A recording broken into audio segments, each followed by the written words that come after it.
ब्राह्मण देव कहने लगे पंडित, ब्राह्मण देव कहने लगे हे कन्हैया, हे मुरारी, हे त्रिपुरारी, मैं कुंदनपुर से आया हूँ, है ना? श्रोता हो, भगवान कन्हैया कहने लगे पंडित जी, अगर तुम कुंदनपुर से आए हो कोई बात नहीं, क्यों आए हो दरबार में, बोलो ना। लाला क्या हुआ?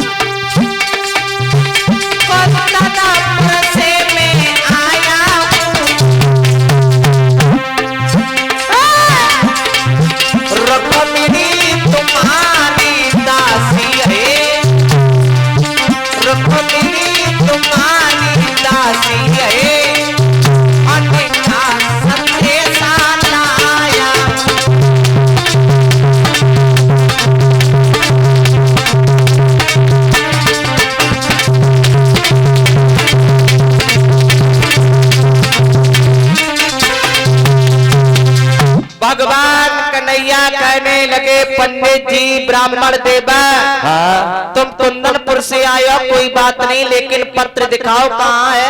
ये लो पत्र देखो। श्रोताओं, जैसे ही भगवान कन्हैया ने पत्र देखा, भगवान कन्हैया कहने लगे ब्राह्मण देवा, कहिए। इसमें सुषपाल का नाम लिखा है। हाँ लिखा है। तो तुम उस रुक्मिणी से कह देना, भगवान कन्हैया कहने लगे उस रुक्मिणी से कह देना कि वो सुषपाल के साथ में शादी कर ले। घनश्याम, हमारे साथ में शादी ना करे। तो सुनो, बोला, अगर तुम ऐसा कहोगे तो रुक्मिणी मर जाएगी। पंडित जी, हाँ। तो उसके पीछे क्या मैं मर जाऊं? मेरी बात सुनो, हाँ। कुछ भी करो और मेरे साथ चलो। पंडित जी, हाँ। एक बात बताओ, बताओ। हमारे भैया बलराम है ना, हाँ। भला वे मुझे नहीं जाने देंगे, भला हम घर से कैसे निकले? कन्हैया, हाँ। तुम ही कुछ उपाय सोचो, नहीं तो रुक्मिणी मर जाएगी। पंडित जी, हाँ। अगर तुम कह रहे हो तो कोई बात नहीं, ऐसा करो। कैसा? आपके ऊपर थोड़ा बुढ़ापो है। हाँ। बुढ़ापो है ना, हाँ। और तुम मेरे भैया के सामने बलराम के पास में जाना, हाँ। और ये कहना, भैया बलराम, मैं जा रहा हूँ, मुझे विदाई कीजिए। अच्छा। और थोड़े आगे बढ़ना और बैठ करके खांसने लगना, और तब तक मुझे मौका मिल जाएगा और हम तुम्हें छोड़ने के लिए चलेंगे उधर से। सही बात। और उधर से रुक्मिणी को ले आएंगे। ठीक है ना? ठीक है, अच्छी ठीक। बात, ठीक, कोई गलत बात तो नहीं है? नहीं नहीं ठीक है, ठीक, मैं जा रहा हूँ। श्रोता हो, जैसे ही पंडित जी चले और चलते चलते बलराम के पास में पहुंच गई। बलराम से कहा, भैया बलराम, हाँ पंडित जी, ऐसा करो कैसा? कि अब मैं जा रहा हूँ। जा रहे हो? हाँ। अरे एक दो दिन और रह लो, 2-4 दिन। नहीं नहीं, बहुत दिन रुक लिया। देखो ब्राह्मणी है ना, हमारी बूढ़ी बाड़ी है, का फायदा कुम्मर अच्छे हमारे बिना रह नहीं पाते। अच्छा, हाँ। तब तुम नहीं मानते हो तो कोई बात नहीं पंडित जी। हाँ। जाओ। जैसे ही पंडित जी आगे चले, वो आगे चले तो बैठ के खांसन लगे, और खांसन लगे। बलराम कहने लगे, कन्हैया, कन्हैया। हाँ भैया। अरे देख पंडित जी को क्या हो गया? क्या हो गया? अरे ये तो बैठ के खांस रहे हैं। खांस रहे? अरे कोई डॉक्टर हो, डॉक्टर को बुलवाओ। अरे कोई कोरेक्स शीशी लाई या पिलाई दो। श्रोताओ, अरे खांस रहे। बताओ भैया, तो हम क्या करें? अरे आज्ञा है हमारी। आज्ञा? हाँ, तुम पंडित जी को ढील करके आओ। कहाँ? कुंदनपुर। ठीक है बलराम भैया, मैं अभी जाता हूँ। श्रोता हो, बलराम की आज्ञा लेने के बाद भगवान कन्हैया ने ब्राह्मण देव को रथ पे बैठारा और धीरे धीरे चलते रहे, धीरे धीरे चलते रहे। भगवान कन्हैया ने रथ को उड़ाना प्रारंभ कर दिया। और उड़ाना प्रारंभ किया, ब्राह्मण देव सोचने लगे अब अहिरे के चक्कर में पड़े। अब भगवान कन्हैया ने रथ उड़ाना प्रारंभ कर दिया और कुंदनपुर के पास में एक अलोपा मैया का मंदिर था, वहीं पर रथ को खड़ा कर दिया। जैसे ही रथ खड़ा किया, भगवान कन्हैया कहने लगे ब्राह्मण देव, कहिए कन्हैया, ये किसकी सेना है? ये सुषपाल की। अच्छा, हाँ। ये किसकी सेना है? ये दंतवक्तर। ये किसकी सेना है? ये जरासंध। अच्छा, हाँ। इतनी फौज?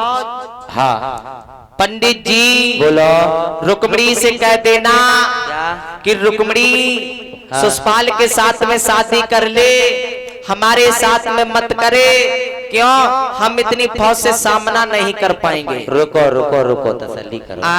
बात सुनो। बताओ। तुम यही मंदिर पे खड़े रहना, हम चुपचाप जाएंगे और रुक्मिणी से कहें बिटिया चुपचाप मैया के मंदिर में जाओ, वहीं कन्हैया खड़े, हम यहीं भेज दिए फिर चुपचाप। काय को खड़े हो? तो हम जा रहे हैं। जल्दी जाओ। लेकिन चुपचाप खड़े रहियो। जल्दी जाओ इसी वक्त। ठीक ठीक, अभी जल्दी। अभी जा रहे हैं। अभी जाओ। ब्राह्मण देव चल दिए और चलते चलते रुक्मणी के पास में पहुंच गए। और रुक्मणी के पास में पहुंचे, रुक्मणी कहने लगी पंडित जी। हाँ बिटिया। कितने रथ हैं बिटिया? कितनी फौज है और कितने सुंदर हमारे श्याम है। अरे रुको, सुनो सुनो। पहली बात तो ये है कि तेरी किस्मत खराब है। काय को? तू बावरी है, क्योंकि एक तो तू कन्हैया कन्हैया कर रही, और वो इतना तो कालो कलूठो है, एक तो कालो है, दूसरो आंख इतने ढेड़ो है। तू बिटिया कहाँ देख के मर गई बाबा? पंडित जी। हाँ। तुम्हें नहीं मालूम? हाँ। तुम्हें नहीं मालूम? हाँ। कि दिल के बाजार में दौलत नहीं देखी जाती सोनू भैया, और प्यार हो जाए तो सूरत नहीं देखी जाती है, ध्यान रखना। कोई बात नहीं, मोए का करनो, जकारो हो चाहे टेढ़ो हो तो रहनो। एक काम कर बिटिया। बोला। तुम एक काम करो, एक आरती ले हाथ में। हाँ। आरती सजाए के पूजा के बहाने में सीधे कात्यायनी मैया के मंदिर में जाओ, वहीं श्याम खड़े हैं। अच्छा। हाँ। कोई बात नहीं, मैं जाऊं। लेकिन बात तो सुने। बोला। अब तेरे काम नहीं करो जा रहे हो तो जाऊं जाऊं कर रही। अब मोए भोजन वोजन तो पवाए दे कम से कम। भोजन? हाँ। पंडित जी। हाँ। एक बात सुनाओ। सुनाओ। सुनाओ ना। बोलो। अरे भोजन तो मैं अरे खबाए ब्राह्मण, अरे घर तेरा लगे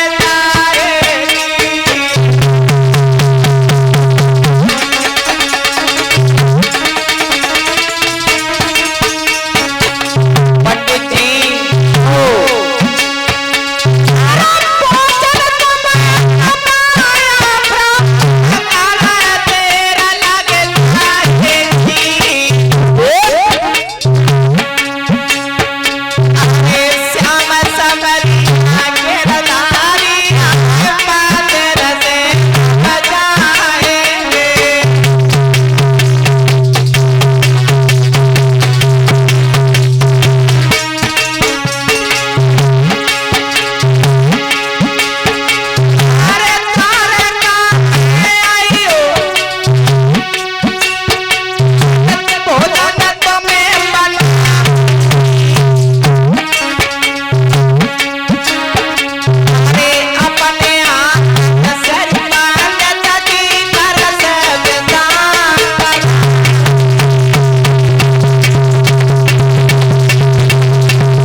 रुक्मणी कहने लगी पंडित जी बिटिया अगर मैंने तुम्हें भोजन बनाया तो भगवान कन्हैया चले जाएंगे। बात सुनो बिटिया मंदिर से। हाँ अब तेरे काम तो नहीं करेगा तो नहीं पता हम 750 कोस दूर गए और तूने मेरे बुढ़ापा ना देखो अब तेरे काम निकलो जाए रहो तो अब तू पंडित जी। हाँ पंडित जी। हाँ कोई बात नहीं। हाँ। कोई बात नहीं द्वारका में आना ना, मैं तुम्हें बहुत सारे धन दूंगी और धन देने के बाद में अच्छी तरह से बिताओ कराऊंगी। बिटिया हाँ। कोई बात नहीं, लेकिन चुपचाप जाइयो, एक थाली ले लियो, गाँव में दीपक रख लियो और थोड़ी चावल रख लियो, उन्हें फूल रख लियो, आराम से पूजा के बहाना से निकल जाइयो। अच्छा समय है हमारा। हाँ बिल्कुल, शुभ मुहूर्त है तुम्हारी, आराम से वहीं पीछे भगवान कन्हैया खड़े। बिटिया जा। ये बताओ हाँ। पंडित जी, हाँ। आप तो एक ब्राह्मण हैं। हाँ। अच्छा पत्रा में देखो अच्छी ब्रह्म मुहूर्त है। हमने देखा है, बिल्कुल शुभ मुहूर्त है। बिटिया जाओ। चलो कोई बात नहीं, कोई बात नहीं, मैं जा रही हूँ। हाँ, याद रखियो। बिल्कुल। हाँ पंडित जी ओ मैं जाऊँ? बिल्कुल अभी इसी वक्त जाओ। चलो ठीक है। हाँ टाइम मत लगी बिटिया। कोई बात नहीं, कोई बात नहीं। श्रोता हो,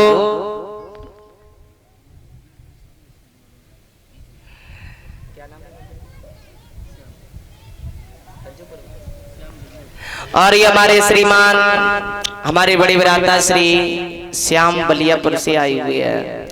इनकी तरफ से 21 मुद्राएं हमारे शिष्य कलाकारों को देकर के सम्मानित कर रहे हैं और हम भगवान से कामना करेंगे सुख शांति धन दौलत के भंडार बने रहे और सुख शांति बनी रहे। बोली वृंदावन बिहारी लाल की जय हो।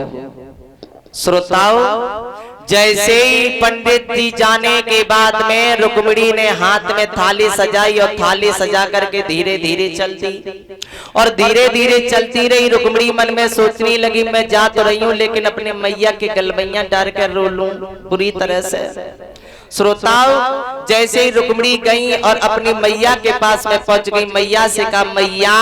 हाँ बिटिया रुक्मिणी। मैया ओ मन तो हमारा जो कत्व की तेरे गले में गलबैया डाल कर रो लूं। ए बिटिया। हाँ। अबे नहीं, परसों रही, परसों। मैया हाँ। तुम ये मान लो कि आज ही मैं जा रही हूँ। ए बिटिया क्या कह रही है? हाँ। मेरी बात सुने। हाँ। परसों रोइयो आराम से। अबे रोयो तो तुम्हारी आंखी सूझे जी। मैया हाँ। मैं रो लेने बुरी तरह से। ये बिटिया तो कैसे समझाए? मैया ओ। एक बात सुनो। सुना। अरे चली ससुरार, अरे दुल्हन बन के चल रे ससुरार, दुल्हन बन के चली ससुरार,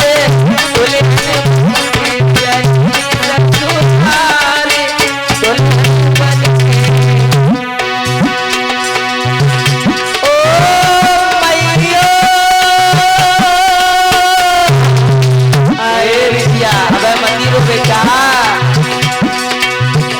मैया मोए फूल मत जइयो,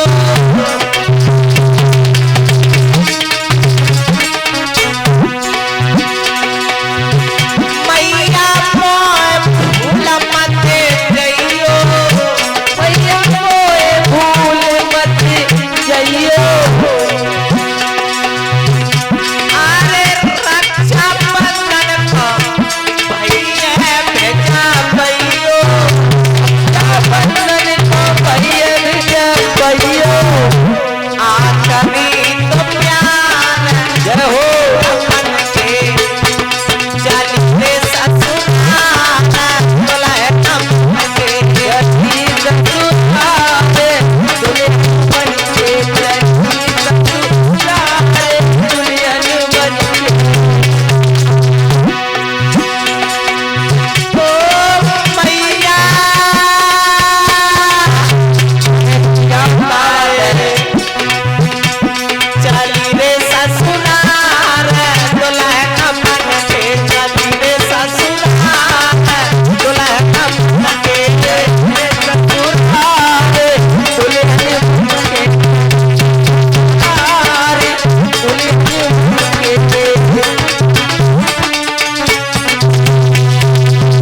आज रुक्मिणी रोने लगी और रो रो करके कहने लगी, मैया मैं भूला नहीं कभी। बिटिया हाँ। तू ऐसी बातें काहे को कर रही है फटी फटी? क्यों? तेरी शादी तो परसों है, परसों तेरी विदाई है और तू आज ही ऐसी बातें कर रही है। मैया हाँ कोई बात नहीं, आज ही मेरे मन लगत तेरे गल मैया तार कर रो लो। बिटिया, हाँ आज मती रो, परसों रोइए बिटिया। आज